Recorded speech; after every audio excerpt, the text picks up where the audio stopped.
If it feels, I always feel when we're talking about trade issues that you end up rushing because it can get very technical and very specific, and I'd like to think that we're leaving quite a bit of time at the end to kind of get into a good conversation about this. And so now we're going to cross the next border, which is up into Canada. John Foster is a research associate with specializing in civil society and governance at the North-South Institute in Ottawa.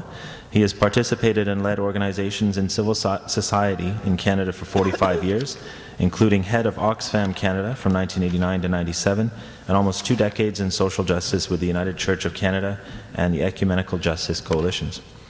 He was a co-founder of Common Frontiers, the Latin American Working Group, the Interagency Coalition on HIV/AIDS. He is active in Global Treatment Action Group, as well as a former member of the Board of Directors of Greenpeace Canada and the Canadian Council for International Cooperation. John.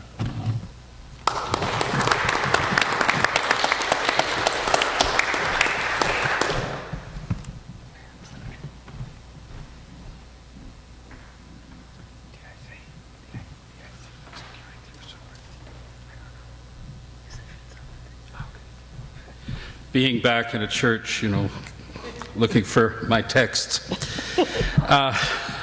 Good evening, and it's a pleasure to be here. It's wonderful as a son of the farm to be with Kathy and to be refreshed and updated, and as someone who spent a good amount of time in Mexico to share with Manuel the preoccupations about the current state of society and of the Mexican people, given the hopes that that society has often given birth to. I am not going to talk so much about the details of NAFTA and the Security and Prosperity Partnership this evening. I wanted to take a step back a little bit, and it may be simply because of the depth of the crisis, which is not over, despite the constant natter about green shoots for some, and the role of deep and deeper integration in that from a Canadian perspective. And my argument is just very simply that as Canadians we should seek a more just, healthy, and sustainable society and an economy which serves that. And that we are on the road to something that's quite the opposite. And that the dominant model of deeper integration contributes mightily to that result. And like Stuart, I hope we will have some discussion about all that. We're on the last night of the ancient Mexican festival of the Day of the Dead, honoring the dead with a lot of skulls, but also mindful of renewed life. As has been indicated earlier by Stuart, the SPP is dead, but what emerges? And that, in turn, puts me in mind of a celebration a week ago tonight in Ottawa, what we might call dropping the pilot, 5 hours long at the National Gallery of Canada, as the Ottawa Citizen put it, a unique gathering of the Canadian establishment. 3 prime ministers, including the current one, and 2 formers, the current and 2 former U.S. ambassadors, 3 clerks of the Privy Council, 2 chief justices, and a bevy of cabinet ministers, Flaherty, Prentice, Day, speakers of the House and of the Senate. What brought the great and the good together to wine and dine in this marathon celebration? The departure of Mr. Tom Dicchino from presidency of the Canadian Council of Chief Executives. Stephen Harper saluted Dicchino, saying that the free trade agreement with the United States was, quote, the most important economic achievement since the Second World War. And Donald MacDonald of the MacDonald Report, Derek Burney, and Michael Hart were all there to bask in the glory. Many of you know who those folks are. So this year's Day of the Dead brings us to an important cusp in the leadership of the business superclass in Canada. From the brio of Tom DeCino to the boring tones of John Manley. Don't fall asleep.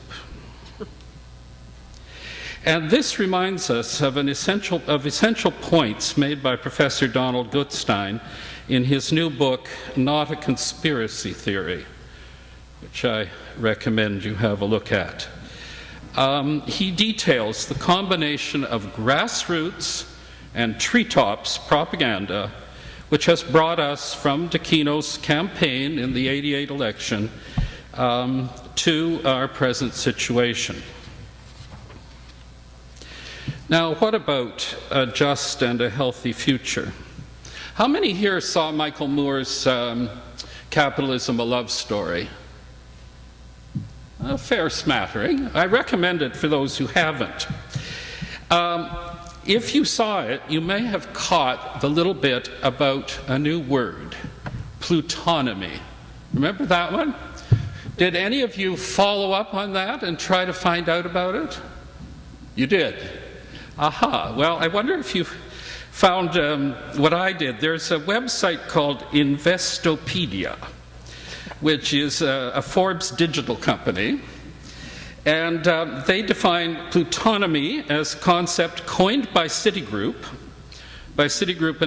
analysts in 2005.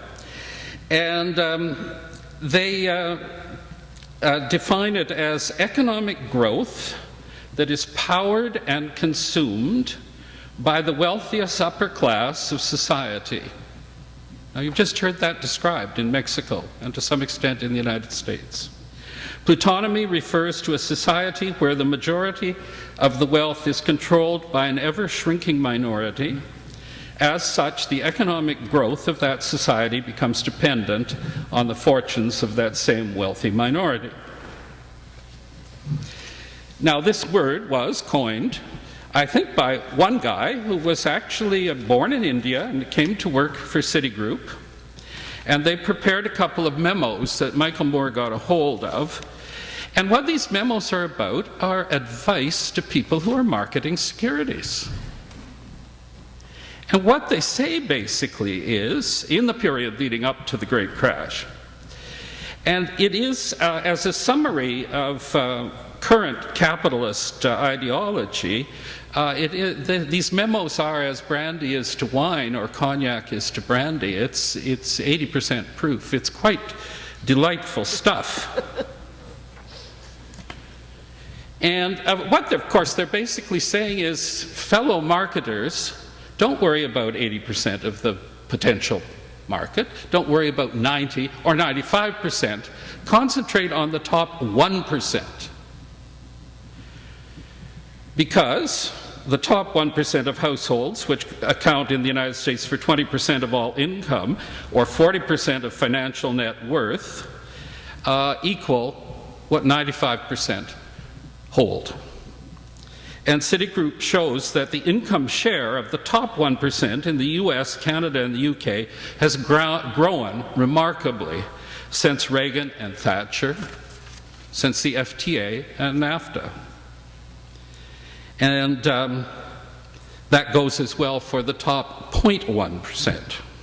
Now, the Canadian Centre for Policy Alternatives has been doing similar work on the questions of equality and inequality in Canada and documenting these effects in Canadian society.